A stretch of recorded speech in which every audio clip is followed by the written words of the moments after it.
Quien se traga las emociones se ahoga. Ya lo dice un refrán español: quien mucho traga, al final se ahoga. Hemos ido descubriendo la importancia que tienen los pensamientos y emociones en nuestra salud y nuestra conducta. Veamos un ejemplo concreto.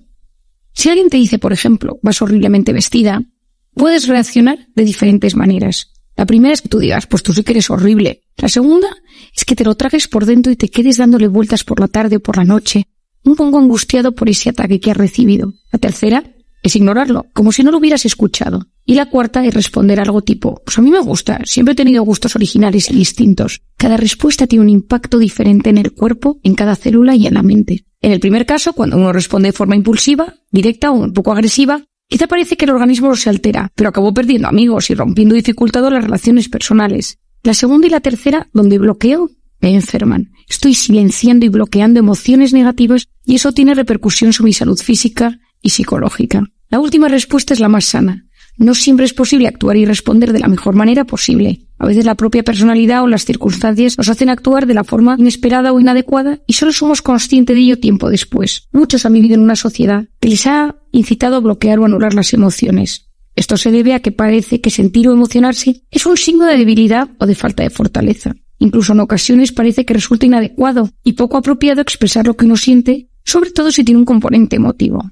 Los que nos dedicamos al mundo de la mente y de las emociones sabemos que reprimir una emoción equivale a no aceptarla. Se quedan encajadas y enquistadas en el subconsciente. Lo lógico es que afloren de una u otra manera en nuestra vida, perturbando entonces profundamente nuestro equilibrio. Esto sucede muchas veces en las relaciones de las mujeres con sus madres o durante su infancia, que se quedan embarazadas y van a tener un bebé.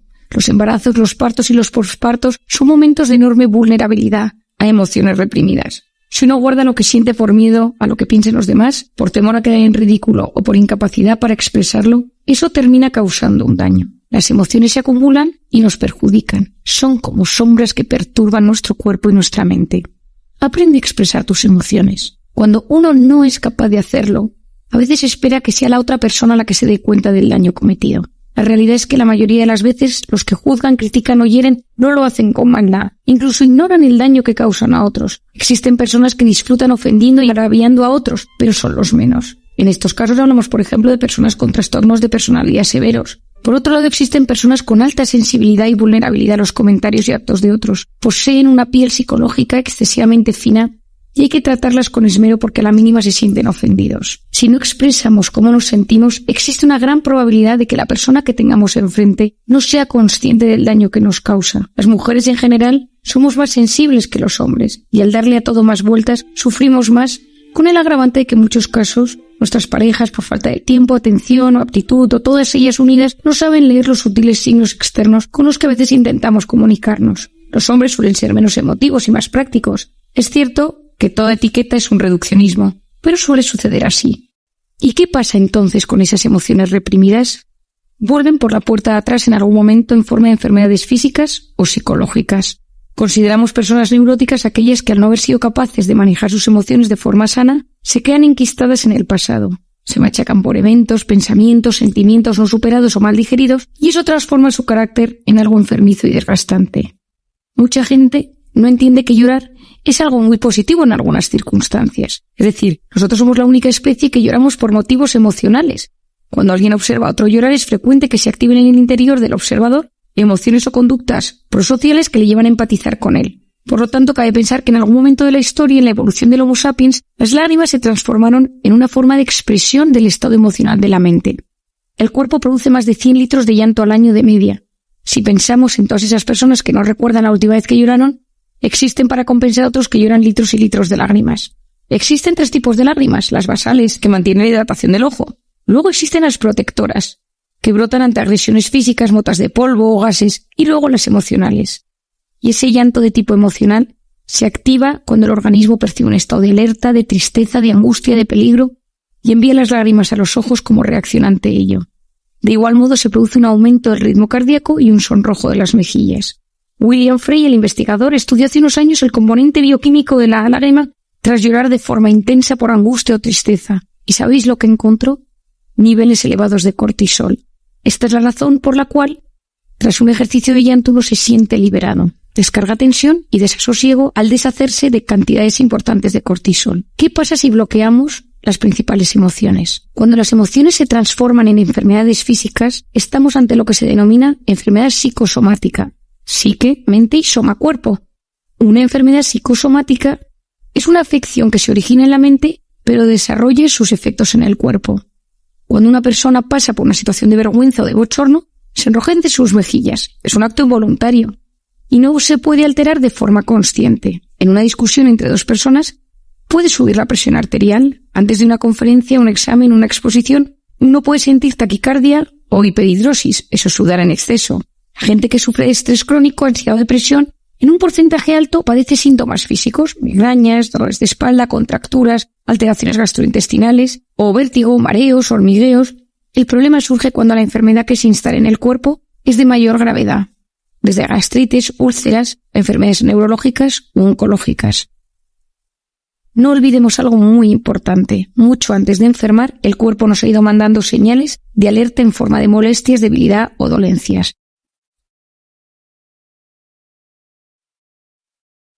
La enfermedad en estos casos es un mensaje que nos envía el cuerpo que no cesa de comunicarse con nosotros, ansiando lograr el equilibrio y la paz. Al vivir en la era de la velocidad y de las prisas, donde todo se desarrolla a un ritmo tan intenso, no conectamos con nuestro interior y no sabemos o no podemos dar voz a esos síntomas que nos están alertando de que algo no funciona.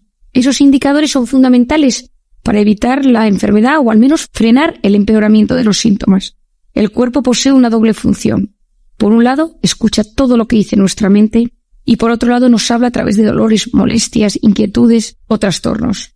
Yo suelo decir que la ansiedad es la fiebre de la mente y del alma y que nos avisa de que el entorno es hostil o que estamos sometiendo al organismo a un exceso de actividades, emociones o situaciones con las que no puede lidiar.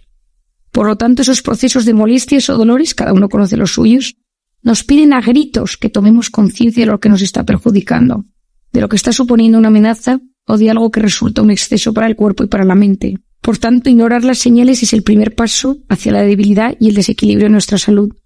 Quiero darte, para terminar, unas pautas sencillas para gestionar de forma correcta tus emociones. La primera es conocerse. Aprende a conocer qué te perturba.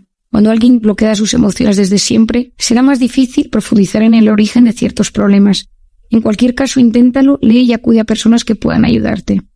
Es imprescindible dar el primer paso. Lo segundo, identifica tus emociones. Pon nombre a lo que sientes. No es lo mismo rabia que rencor, alegría que emoción. Intenta ser realista, no maximices tus emociones perjudiciales. Este análisis te va a ayudar muchísimo a mejorar cómo te sientes. El tercero, busca ser asertivo. Di lo que piensas sin herir. No silencies todas tus emociones, habla con alguien que te genere confianza. Aprende a expresarte, pero cuidado al hacerlo con abrir puertas que no seas capaz de cerrar. Ve poco a poco. El desahogo tiene que permitir recuperar la paz y el equilibrio interior. Cuarto, no tengas miedo a convertirte en tu mejor versión. Aprende a sacar lo más valioso de tu interior. El que anula sus emociones acaba siendo una versión empeorada de sí mismo. Una versión descafeinada, sin capacidad para ilusionarse por nada. 5. Pon límites al efecto que los demás ejercen sobre ti. Aprende a identificar a la gente que te sube el cortisol, que tiene la capacidad de perturbarte profundamente en cualquier momento.